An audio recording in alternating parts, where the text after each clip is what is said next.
Welcome to Jayasree's kitchen. இன்னைக்கு நம்ம பார்க்க போற ரெசிபி ரொம்ப ஈஸியான ஒரு கேப்சிகம் சாண்ட்விச் தான் பார்க்க போறோம். நான் இதுல ட்ரை கலர் கேப்சிகம் வச்சு பண்ணிருக்கேன். நீங்க ஒரே கலர் கேப்சிகம் கூட வச்சு பண்ணலாம். ஒரு பவுல்ல 1/4 கப் கேப்சிகம கொஞ்சம் பெரிய பீசஸா கட் பண்ணிட்டு அதுல சேர்த்துக்கலாம். இதோட பொடியா நறுக்கின ஒரு வெங்காயம் சேர்த்துக்கலாம். அதோட 1 teaspoon chaat masala, 1 teaspoon pepper powder, அப்புறம் ஒரு பொடியா நறுக்கின பச்சை மிளகா சேர்த்துட்டு இருக்கேன். உங்களுக்கு காரத்துக்கு தக்கன சேர்த்துக்கோங்க. உப்பு தேவையான அளவுக்கு சேர்த்துக்கலாம். இப்போ இது எல்லாத்தையும் நல்லா மிக்ஸ் பண்ணிக்கலாம்.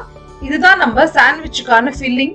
இதுல சப்போஸ் நீங்க இது பச்சையா வேண்டாம், வதக்கிதான் வேணும்னா நீங்க தாராளமா இதை வதக்கிட்டும் சேர்த்துக்கலாம்.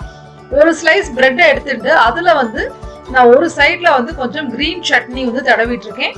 கிரீன் சட்னியோட ரெசிபி ஜெயஸ்ரீஸ் கிச்சன் வெப்சைட்ல இருக்கு, டிஸ்கிரிப்ஷன் பாக்ஸ்ல கொடுக்குறேன் அதோட லிங்க்.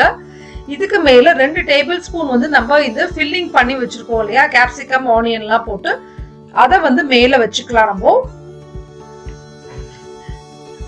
இப்போ இதுக்கப்புறம் இதுல நம்ம சீஸ் போட்டுக்க போறோம். நான் கிரேட்டட் சீஸ் யூஸ் பண்ணிட்டு இருக்கேன். நீங்க உங்களுக்கு வேணும்னா சீஸ் ஸ்லைஸ் கூட யூஸ் பண்ணிக்கலாம். ஒரு ஸ்லைஸ் சீஸ் வச்சுக்கலாம், இல்லைன்னா செடார் சீஸ் கூட யூஸ் பண்ணலாம் நீங்க. இப்ப இன்னொரு பிரெட் எடுத்துட்டு அதுலயும் ஒரு பக்கத்துல கிரீன் சட்னி தடவிக்கலாம். இது ஆப்ஷனல் தான், உங்களுக்கு வேண்டாம்னா நீங்க தடவிக்க வேண்டாம். இப்ப இந்த பிரெட்டை இந்த சட்னி போர்ஷன் படுற மாதிரி மேல வச்சு கவர் பண்ணிடலாம். இதை நம்ம டோஸ்ட் பண்ணி எடுத்துக்க போறோம். நான் ஒரு தவால கொஞ்சமா பட்டர் சேர்த்துட்டு அதை நல்லா ஸ்ப்ரெட் பண்ணி விட்டுருக்கேன். இப்போ இதை இந்த தவா மேல வச்சுட்டு இந்த பிரெட் வச்சிருக்கோம்ல ஃபில் பண்ணி அந்த சாண்ட்விச் ஃபில்லிங்கோட இதை நம்ம பிரெட்ல தவால வச்சு 2 சைட் டோஸ்ட் பண்ணி எடுத்துக்கிறோம். நீங்க உங்ககிட்ட சாண்ட்விச் மேக்கர் இருந்ததுன்னா அதுல கூட இதை பண்ணி எடுக்கலாம், ரொம்பவே நல்லா இருக்கும். இது 2 பக்கமும் குக் ஆனதுக்கு அப்புறமா மீடியம் ஃப்ளேம்ல வச்சு குக் பண்ணுங்க. அப்பதான் நம்மளுக்கு சீஸும் நல்லா உள்ள குக் ஆகி மெல்ட் ஆகும். 2 பக்கமும் கோல்டன் ப்ரௌன் ஆன உடனே நம்ம இதை தவால இருந்து எடுத்துடலாம். இப்போ நம்மளுக்கு இந்த கேப்சிகம் சாண்ட்விச் ரெடி ஆயிடுது. இதை உங்களுக்கு தேவையான சைஸ்ல நீங்க கட் பண்ணிக்கலாம். ஸ்கொயராவோ ட்ரையாங்கிளாவோ கட் பண்ணிக்கலாம்.